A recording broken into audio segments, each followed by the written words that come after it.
need to match the planetary configuration here, because that's what the conversation is geared towards. So if we can deal, if you can get a birth date that she's looking at, if she doesn't know the year, fine, we can use something to do a composite to give her a little bit. Yeah, because I didn't know that y'all was doing the, composites really today. I didn't know y'all was doing both dates. I really wanted to get my stuff straight because I want to know me first. It's my issue. Well, see, it's not strictly we just doing composites. I mean, that was our intention to do composites, but we ain't gonna limit it to that because this is a freestyle, and the fact that you even got in is good enough. The fact that you even got in to ask, we obligated to address it. Fate and karma, ain't no such thing as a coincidence theme, So, I understand something looking at your chart and looking at the transit. I understand truly that you have the opportunity, you see an opportunity here, and you don't know whether you should check it or not. I would tell you at this time it would be highly feasible, especially if it deals with mutual assistance. In other words, you need some help, whether it is with the bills or whether it is maintaining a peace of mind. I couldn't tell you that much, but what I can say is it's a support issue with this regard. And you're uncertain as to whether this person is going to be as supportive as you need them to be. Well, I can guarantee you that they will be for the next 6 months. You see, that's by virtue of the fact that Jupiter is in your house of shared resources. So whatever they have to bring to the table, it will assist you, for at least the next 6 months and sometime thereafter. However, when Jupiter falls into your ninth house, then that may bring other issues for you to deal with, because life is a day by day, week by week type of experience. It's not something that you can just actually plot 100 years and this is how it's going to go for, But there's an opportunity that comes with this relationship, and you're not secure because as to whether you should throw yourself into it, and I understand that, and for technological jargon, I can say this is because Jupiter is transiting the 8th sign in your chart. So you do have opportunity through shared resources. If you are independent enough that where you don't need their support on a financial basis, then you need to consider. You need to consider the dynamics of the emotional support that you're going to receive. Hello? Right. Yeah. No. That's really not the concern. It's more on the spiritual end. Okay, well, but believe me, anything that is physical is also spiritual. A lot of people would dispute that, but I can tell you, everything that happens on the physical plane is a manifestation of what's going on the spiritual plane. So you have an opportunity right now to engage in some karmic activity that will be to your benefit, at least for the next 7 to 8 months. So you might want to consider that. I can't get into it beyond that because it actually requires diagnosis and mathematical calculation.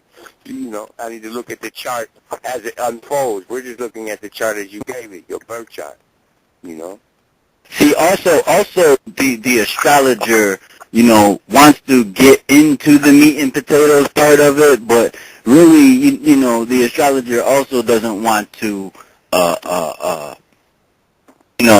tell everything, because we on a network where anybody could be listening, so we don't want to go too in depth and embarrass nobody at the same token. Well, if anyone calls in, and I just said this to Rod the other day, anyone calling into a radio show, public radio show, they cannot expect privacy. I mean, that's as long as they don't say their name, That's the truth. But nonetheless, people are. It isn't even just the radio. They got their spouses sitting right next to them in their beds, and then even then don't call a public radio show and expect privacy. What is that? Yeah, but we don't. People still to be comforted to be able to get something. Somebody might be interested in the science of astrology, want to hear a little peace of mind about themselves, and their partner might be sitting there, and they don't want to be flabbered with that. They want to hear a little bit about astrology. Might, like you said, somebody might be people out there who might not know too much about it. You want to That's fine, and then they can say, please don't get too personal.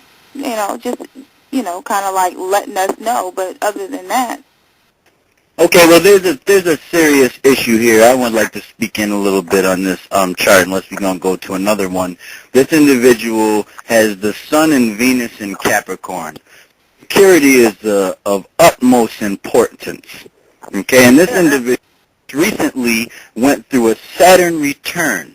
Now, there's some difficulties, some extreme difficulties that this individual has experienced in the areas of love that has caused them some great sorrow. And because they're a Capricorn and they are cold-hearted when they grow, they might see that, I don't really care about this man. I'm going to use him for what I can use him for. That's what I see in the astrological chart, because it's about securities in the area of finances. And because the dispositor of Capricorn is Saturn, and it falls in the 12th house, that this individual within the past 3 years has just been hurt. And their idea of relationships and what they're supposed to be as far as societal norms or what is marriage and all that niceness is not their cup of tea anymore. Out for themselves. And I'm going to let them know that they pretty much benefit when it comes to them going with their idea and their philosophy. They have Jupiter in Gemini at the 29th degree, but sometimes it can go overboard. So you need to find out what it is that you really want. And you need to go for it while Jupiter is in Aries. You have Mars in the sign of Leo, which has to do with your Leo is the sign of the king or the queen. As a woman to be a queen, so you have hopes and wishes to be put in a certain position in life. And if you can't get that from a man, you're going to get it regardless. So you need to... I got a question. You said that her Jupiter in detriment in Gemini at a critical degree, to add insult to injury, is a benefit how? And it's opposing Mercury? How is that a benefit again? I'm sorry. What it is that I said is that Jupiter is in the 10th house. Mm-hmm. They're in the that 10th. makes it beneficial. That strengthens it. Go ahead. To me, this is Jupiter this is the highest planet. What I've found astrologically is that the highest planet in an individual's chart is what they are. I look at it as the horizon being where you stand and the energy coming from above. Jupiter or whatever planet be close to the midheaven is what predominantly rules that individual, because astrologically I look at the angles. Okay. Well, let me press pause right there. But remember, Jupiter, okay, you can pretty much consider her Jupiter on crutches with a Band-Aid wrapped around his head and in a wheelchair, because it's in detriment, it's in the sign of detriment, it's at a critical degree, and it's in opposition to Mercury. So, I'm going to tell you what I feel about this. Let me interject. Let's build. Let's let us all have some input here, okay? You did. Her Jupiter may be in detriment, okay? But that is an archaic term. You know, Jupiter is, number one, she's an information junkie. And Jupiter retro or Jupiter direct in Gemini just brings it to a point where she may ask too many questions. She may want to know too much. She may be too deep into discussion. But it's not always bad. You know, the fact that Jupiter's in Gemini at the top of her chart means that she benefits from foreigners and from communication with people who are not from her area, whether they're foreign in modern terms or astrological terms is to be explained. But she gets along very well with people who are not from her area. Okay? Now, the fact that it's in detriment means that she may require a little bit more, and too much information. She may desire too much information before she gets into things. You know, she feels like she needs the whole lowdown, where she doesn't actually need the whole lowdown. That's what Jupiter in Gemini represents. And I know you understand that. Will B. I'd love to hear what you have to say. Will B, please. Excuse me? Will B. I would say that that also, since we're using essential dignity as looking at a planet, Mercury is in mutual reception with Jupiter, which actually heals each other on that same position. So it does give a mutual benefit. Anytime I find planets in mutual reception, regardless of the status and square opposition rod, they do have a mutual agreement to work with each other, regardless of what they do. So that gives another secondary boost to it, and they both know the rules, so I have to go with that too as well. That's with the moon. She has the moon in Jupiter too. So just because the moon, Jupiter is at an anaretic degree, doesn't mean that it's bad. She may sometimes talk herself out of a living circumstance because Jupiter is in the 10th house, which is the fourth. Well, let me not go there. Jupiter in the 10th house has to do. Go there. Don't not go there. The 10th house is the partner's 4th house. So she may talk herself out of a living circumstance or a circumstance with a partner that might seem as if, or it may have been going in a direction of her moving in and everything being comfortable, but she may have talked herself out of it. Her benefits come to her, but sometimes Jupiter at the anaretic degree denotes that she may talk herself out of it, or the partner may lose interest because she has Pisces in the 7th house. So the partner might be confused at all the information or things that she wants in life or what she's trying to obtain, which may turn the partner off. But she still has Jupiter at the top of the chart. So in her lifetime, she overall benefits at the end.